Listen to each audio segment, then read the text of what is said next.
Um, you might wonder why I've got a picture of an engineer and a depiction of an artist. Well, my dad is an engineer and my mom is an artist, and together they made me. And so a large part what I'm going to talk about is juxtapositions of engineering and art. I have a joint appointment in the College of Engineering and in the Glenn School, so I'll also be alluding at least to a little bit of the juxtaposition between engineering and public policy.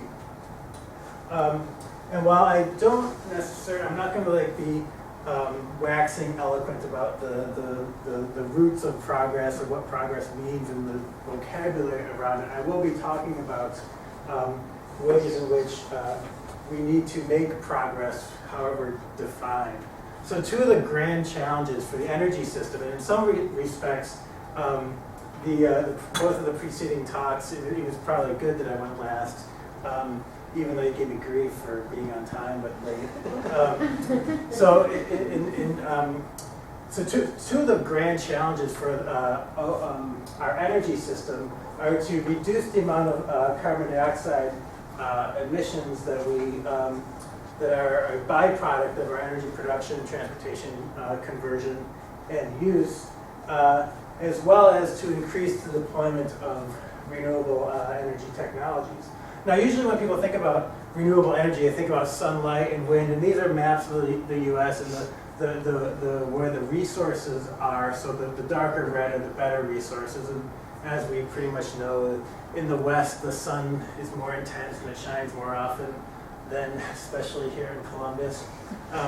And in the central part of the country, it's pretty windy, so the solar resources are quite good out in the West. The wind resource is quite good in the Midwest, but often overlooked in renewable energy is geothermal resources. And this is a map of the heat flux that, as you know, the center of the Earth is hot, the surface of the Earth is cold. There's a heat flux that comes out from the center of the Earth. Depending on the geology and a bunch of different geological characteristics, that heat flow can get closer to the surface. And so, again, out in primarily Colorado West, it's pretty hot, relatively close to the surface. There's some hot spot in South Dakota. There's a hot spot, it's actually not in this map, but a hot spot really close in West Virginia. So like I said, I'm a product of an engineer and an artist. So I really, a couple of years ago when I was in Minnesota, I got this email from a student at the Minneapolis College of Art and Design, and he said, I'm working on a thesis about producing educational materials around renewable energy. My name is Shannon Gilly. Oh, and by the way, I used to be an animator for Pixar. Like, great. So what he wanted to know is if I had any projects that he could work on.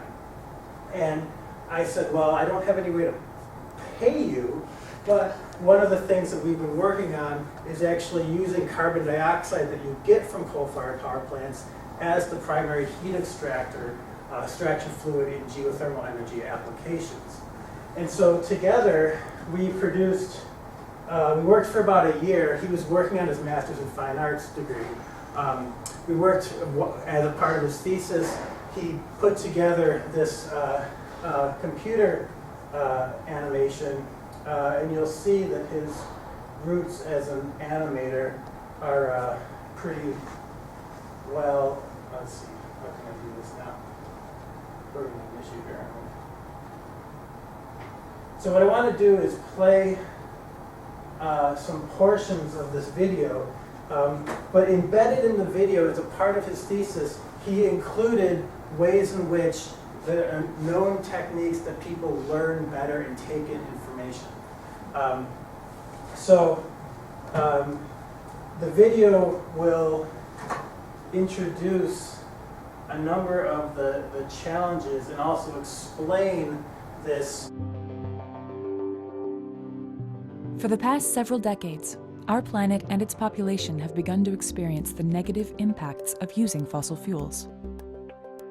Experts fear that we are already facing the consequences of global climate change, which will exceedingly worsen unless we intervene. and researchers are working hard on finding answers. Over the next few minutes, we will explore how geothermal resources and new advances in science and technology can reduce greenhouse gas emissions, enhance renewable energy production, and store that energy for when it's needed most. Researchers are discovering how novel approaches will dramatically increase the effectiveness of geothermal energy, fitting it fully within the constellation of energy technologies. So, let's start our journey.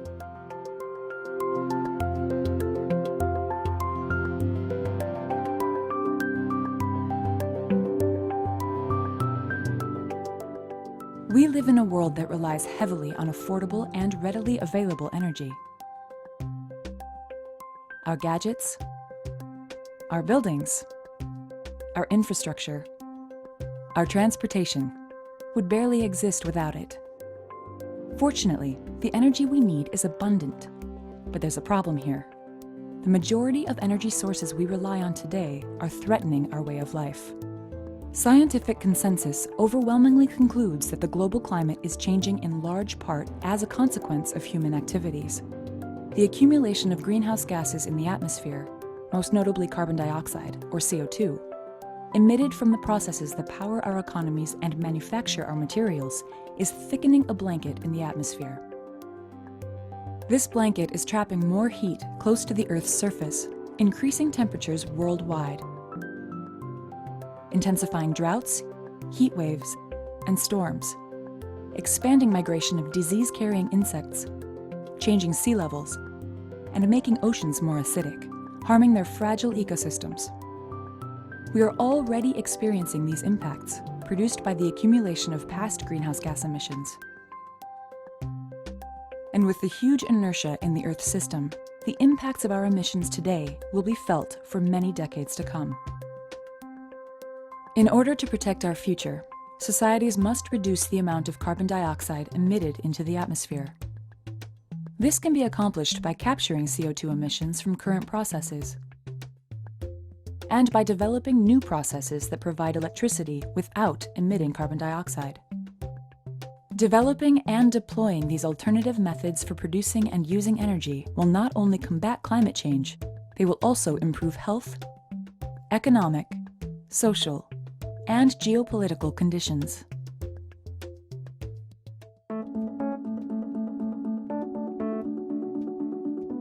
The sustainable energy systems we need to deploy will require a portfolio of energy technologies. Some of these sources produce electricity from conventional fossil fuels like coal or natural gas, whose carbon dioxide emissions are captured. And some use renewable resources such as wind, sunlight, and geothermal heat with little to no inherent carbon dioxide emissions. A key commonality among these approaches is minimal CO2 emissions to the atmosphere, and consequently less negative impact on the climate, and thus our environment, health, and economies. Wind can provide a clean source of energy, but it is variable. The amount of electricity produced depends on how much the wind blows. Similarly, sunlight can be converted to electricity without emitting carbon dioxide, but solar energy also suffers from variability. Geothermal energy is clean and continuous because the Earth's interior is always hot. It provides electricity even when there is no wind and no sun. Deep underground, far below I'm going to fast forward a little bit or again.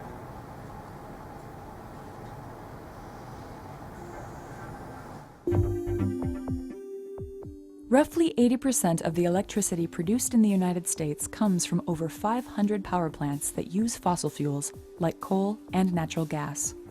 These plants are likely to be around for a long time. The U.S. has large reserves of fossil fuels, and it will not run out for hundreds of years. In addition, these power plants are significant capital investments. So once they're built, the owners want to operate them for a long time. And they produce electricity that is relatively cheap if the negative impacts of using fossil fuel are not considered. These economic factors make it easier to ignore the impacts on our climate caused by the carbon dioxide emissions from fossil-fueled power plants and from other stationary sources like oil refineries and cement manufacturers. But scientists are developing techniques to keep fossil fuel plants running while combating climate change and improving the economics of clean energy sources all at once. One promising strategy starts with a technique called carbon dioxide capture and storage, or CCS. With CCS, a device is installed at a power plant or other stationary carbon dioxide source to remove or capture the CO2 before it's emitted into the atmosphere. The captured carbon dioxide is compressed into a liquid and then transported, most likely by pipeline, to a location where it can be pumped underground into large geologic reservoirs. As before, let's take a look at what happens at the surface while we also travel deep into the Earth.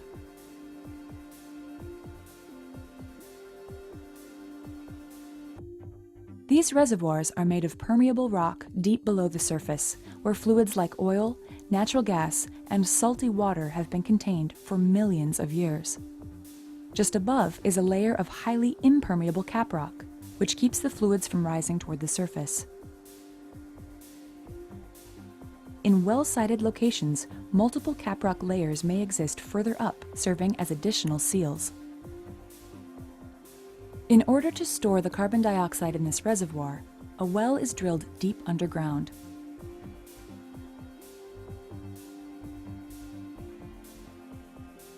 When the liquid carbon dioxide reaches the reservoir, its relatively light density forms a plume above the other fluids. It pools below the caprock and stays contained, unable to enter the Earth's atmosphere. This approach is based on standard techniques in the oil and gas industry. By putting carbon dioxide underground rather than into the atmosphere, CCS is another tool in our efforts to combat climate change.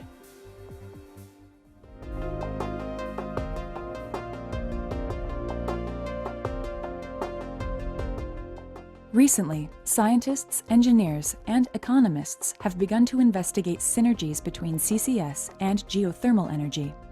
What if we use captured CO2 to enhance geothermal energy production?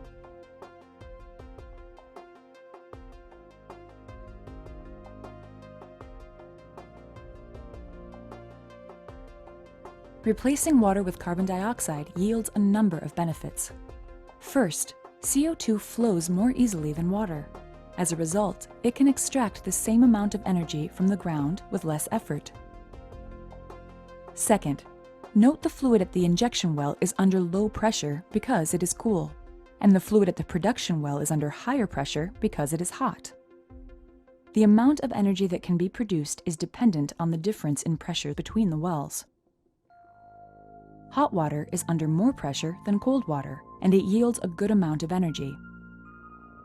But when CO2 is heated, the pressure changes much more, and the energy yield is substantially greater as a result. Third, the heated carbon dioxide expands so much that it will buoyantly rise through the production well. Scientists refer to this unique effect as a thermosiphon. This can reduce or eliminate the need to use the well pumps, and more energy can be available for the consumer. A new type of power plant, a CO2 plume geothermal plant, or CPG, can use the improved flow rate, the pressure difference, and the thermosiphon to generate electricity at shallower, cooler depths than is possible with water.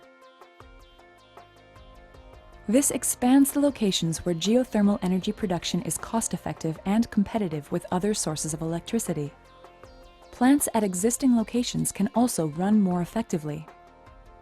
CO2 plume geothermal power plants can be built near stationary CO2 sources to reduce the distance that carbon dioxide would be transported.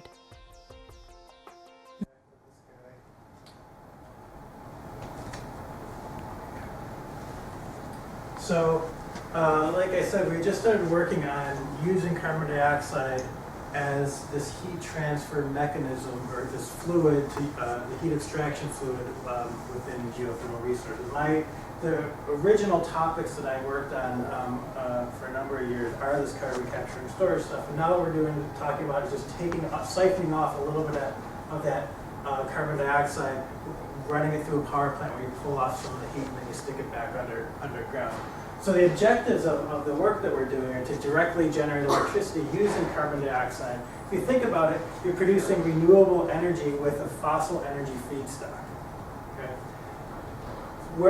What we've been looking at is how we can store thermal and pressure energy in the subsurface and dispatch or time shift renewable energy as needed.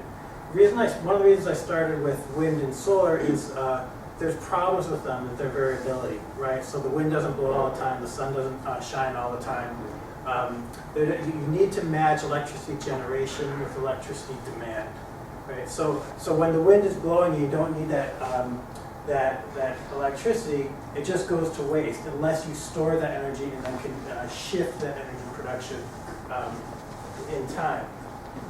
So we've been approaching this in a couple different ways. An inverted 5-spot pattern. These are injection wells. This is like a map view. We're looking down from space where carbon dioxide, cold carbon dioxide, would be injected in the middle. It flows out underground, flows radially out underground, and then produced in 4 wells in corners. And you can stack these patterns together to build out the overall well pattern and take advantage of a bunch of economies of scale with fluid flow and the economics of well drilling. This is a very standard technique in the oil and gas industry.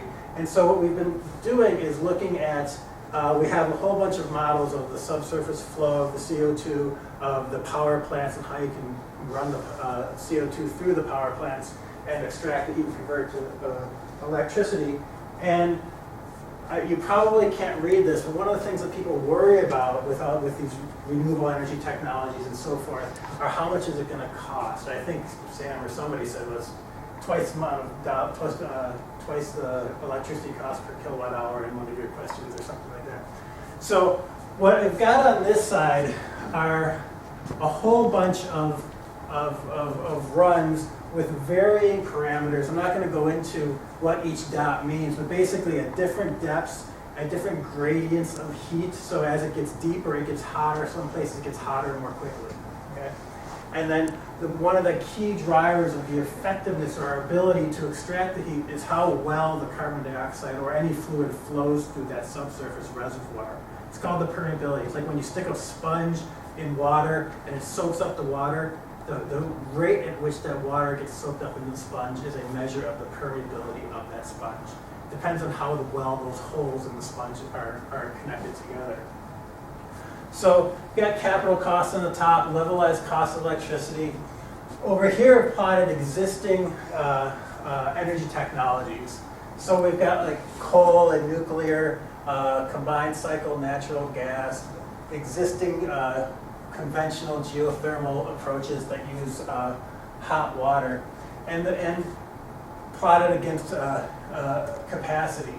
So basically what this is showing is that in a variety of situations, our CO2 geothermal power plant can be cost and capacity competitive with existing electricity generating technologies, both on their capital costs and on their levelized costs of electricity. So this is just about generating electricity, but what I talked about is we can also, or what I alluded to, we can also think about using the subsurface as a way to store energy. And so a colleague and I at Lawrence Livermore National Lab came up with this concentric ring design. So with hydraulic fracturing, one of the ways that it's been able to go forward is that you can drill down and then steer the well through a tight shale scheme. Now we're talking about drilling, going down, steering the well around radially. Okay? So you have these concentric rings. You could also have a bunch of vertical wells that basically trace out these concentric rings. And through a variety of things, basically what we're doing is we're injecting here while we're producing out this hot, or this brine that's already down there. Because when you inject, there's already really salty, nasty water down there. When you inject, you have to displace that. And one of the problems with doing any injection is you build up pressure, right? But by doing this injection here and simultaneously producing here and re-injecting, you create this hydraulic divide and a hydraulic trough. There's a region of high pressure here and a region of lower pressure out there. So what are we doing? We're able to moderate what that pressure is. We can take that wind energy that is generated when you don't need it, use it to inject the carbon dioxide, build up the pressure while you're producing the hot brine, pulling the heat off, producing electricity, and also in here you're also pulling out that CO2, that hot CO2 to produce electricity. So I won't go through the actual details of some of the simulations. I'll just skip over to some results. So our gross power generally tends to increase quite well with depth, and basically the reason is it's hotter, and you get more of this thermosiphon effect. The net power, though, it bends over, so around 120 kilograms per second of CO2 injection, you start to get this decrease in net power. And why? Because the parasitic load associated with compressing and injecting that carbon dioxide it increases as the injection rate increases. So the reason I'm showing you this stuff, because these are actually real results, it's not like an animator's conception of things. But what we can do is we can time shift this parasitic load. We can choose when we compress, we can choose and inject, and then when we've got that pressure built up underground, we can choose when we draw down that pressure. So again, the wind blows, we don't need electricity, we compress and we inject. When the wind's not blowing, we do need electricity, we reduce the pressure and produce the hot fluid and create electricity from that heat. So we can address both of these challenges simultaneously. We're using the carbon dioxide, the emissions of which we need to the atmosphere we need to reduce, and we can enable the deployment of renewable energies by using geothermal resources to help deploy more wind and variable variable resources like wind and solar. So are you injecting that carbon dioxide into the crust or not? So there are multiple layers underground, right? So, and I skipped over some of these things in the video. There's 3 clicks down isn't crust anymore? What's that? 3 clicks down is not crust anymore? No. Well, we're not at the crystalline basement yet. So if you're defining the crust between is the surface to the crystalline basement, yes, we're in the crust. Okay. But there's different sedimentary layers, right? Okay. Because the oceans and everything got deposited in the bottom of the oceans, and then the plates moved and things got smushed and pressure built up over time and so on. So like when you're driving on the highway, you see where they've sort of carved out some room for the highway for you see the different layers. We can pick out some of those layers and use those. Okay. So what you need is this impermeable cap rock layer. Oh yeah, but so you are putting more carbon dioxide in than you are extracting to use as heat. Yeah. I mean, so at one level, we're taking the carbon that we got from coal and natural gas and oil and sticking it back where we got it from. It's just in a different form, right? But yes, the idea is that you're sort of tacking this power plant onto an already to a broader scale carbon storage activity. So it's net carbon negative. And then that whatever that unit was, megawatt somethings seconds. No, it was megawatts of electricity. Oh. As opposed to thermal energy, it was electric energy. Gotcha. That was the y-axis you're talking about? Yeah. So how does? Oh, sorry. No, go ahead. Well, how does that compare to the power output of the coal plant that you're attaching it to? Is that an extra 10%, an extra 5, or what are we? Oh, so that's those cost graphs I was showing with all the data going down at an angle. Yeah. So the data comes down at an angle. Coal is roughly here, capacity and cost. So depending on really good resources, we can beat coal. So our simulations say. And so just to polish it off,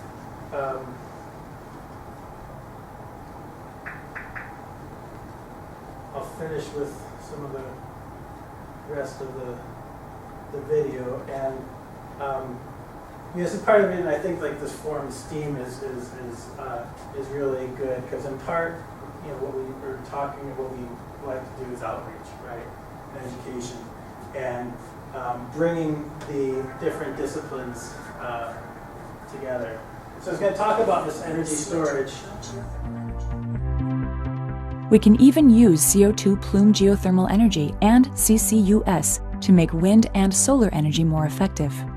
Currently, when the wind blows during low electricity demand, like when people are asleep, the spinning turbines produce electricity that goes to waste if the energy is not stored.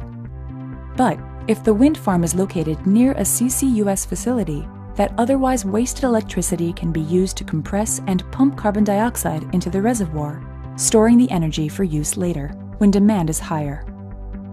The electricity produced from the geothermal power plant is controllable. It can be used on its own, or to satisfy electricity demand when not enough is being provided by wind or sunlight. There may even be benefits we don't know about yet.